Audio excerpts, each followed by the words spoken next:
Welcome back. I have as my guest today Chris Pentico, who has actually been cited for trespassing on public property. I had Representative Pete Nielsen here earlier. He had to leave for another engagement. But Chris, we were talking about the fact that you're being cited for, in fact, you have been found guilty of trespassing on public property. You've been cited for that. There's no mention of disturbing the peace. There's nothing that says that you are a threat, nothing that says you've even raised your voice. And this is a misdemeanor citation that has been issued, and you are facing sentencing on May 11th. So would you give our listeners some background on how this started and bring us up to date?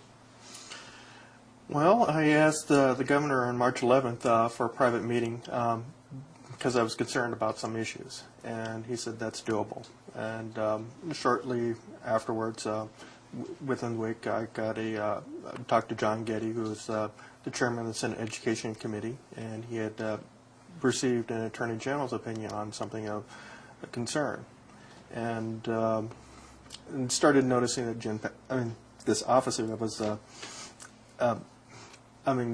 later on caused me trouble, was looking at me strange and wondering what I was doing at the Capitol Annex and getting a little bit, nervous for some reason. I didn't ask why or anything of that nature. Are you saying he was getting nervous as you asked questions, or? No. He was wondering what I was doing, who I was talking to, and he was trying to find out information from, I later found out, from other representatives and senators. As to who you were and what you were doing there? Yes. And finding out, if there was any problems with me or anything of that nature. Or had any of the representatives or senators talked about how you were bothering them, or? Not to my knowledge. Not to me. Okay. Go ahead. On March 25th, I approached the Capitol Annex. I was going over to visit a representative from Eastern Idaho. She was, had agreed to ask a few questions to the Attorney General's office on my behalf. I was going to tell her that she didn't have to because we already had the information from the Senate side.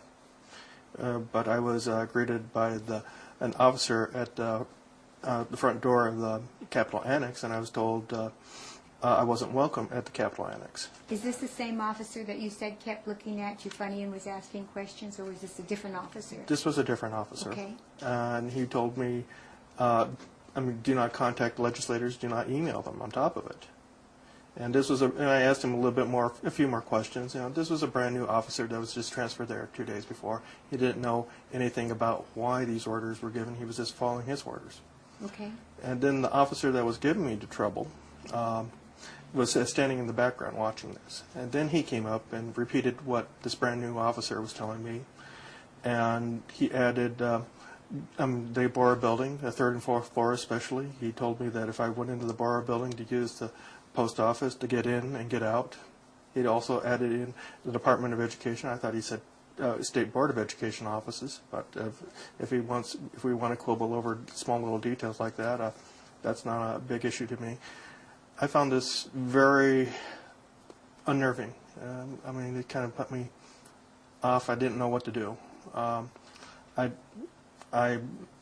And at no point in time was the word trespass ever brought up to me. He said, just not that you just weren't welcome there. Yes. Okay, and then so subsequently you wrote a letter of complaint about this incident, and you delivered it to the governor's office. Is that correct? That's correct. But there was also another action that intervened before that issue. Okay, tell us about that. 2 days later, I contacted my representative, Pete Nielsen, at our Elmore County Central Committee meeting. I was afraid of calling him, because what this officer had said, but I was going to talk to him in person, and I basically wrote down a few notes, and he shared it with my other representative, Rich Wells. And Pete called contacted the governor's office, talked to Clete Edmondson, and got back to me the next day. And he said, we don't know anything about an order. Clete doesn't know anything about this. And so I wrote up a complaint, and my friend Lori Bickle was upset enough, just wondering if I still had First Amendment rights. So we went back to the Capitol Annex on the April 2nd, and I went up to see my representative, Rich Wells, and gave him a copy of the complaint. And afterwards, I left the Capitol Annex, but Lori stayed there. She ended up talking with Senator Langhorse for a little bit.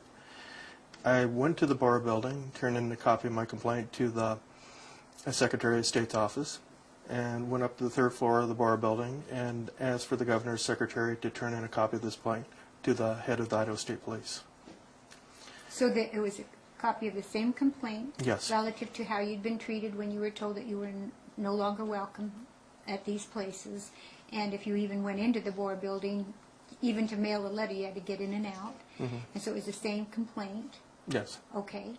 After I left the building, and I was at the intersection of, I think it was 8th and State, I take it, that's when this officer flagged me down, put me in handcuffs, and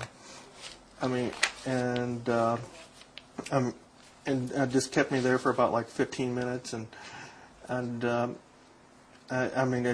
was in utter disbelief. And when he asked me what I was doing there, I told him I was turning in a complaint about him. Now there was a few other aspects that I put in my complaint letter, what I was discussing with a few people, and I consider them a little bit on the embarrassing side as well.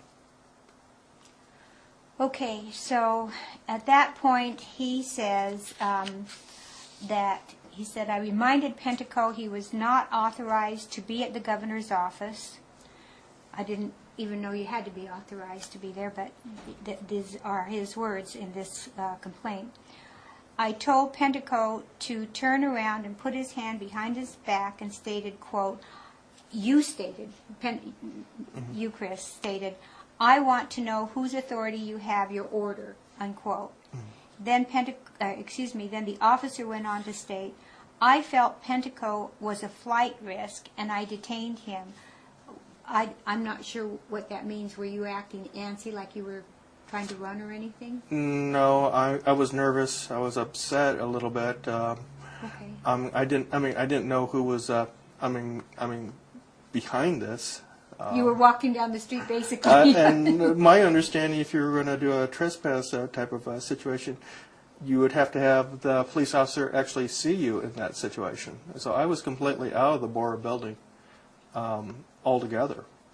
Okay, and so you did go in and out. You just dropped off the complaint. It goes on to say, Pentico was placed in handcuffs with his hands behind his back. I checked the handcuffs for tightness, then double locked them. I checked Pentico for any weapons and found nothing. I had Pentico sit on the frontmost portion of my patrol car. I asked Pentico what was the purpose of his visit to the Bar building. Pentico advised me he was dropping off a complaint about me. I cited Pentico for trespassing and advised him if he returned again, he would receive another citation for trespassing.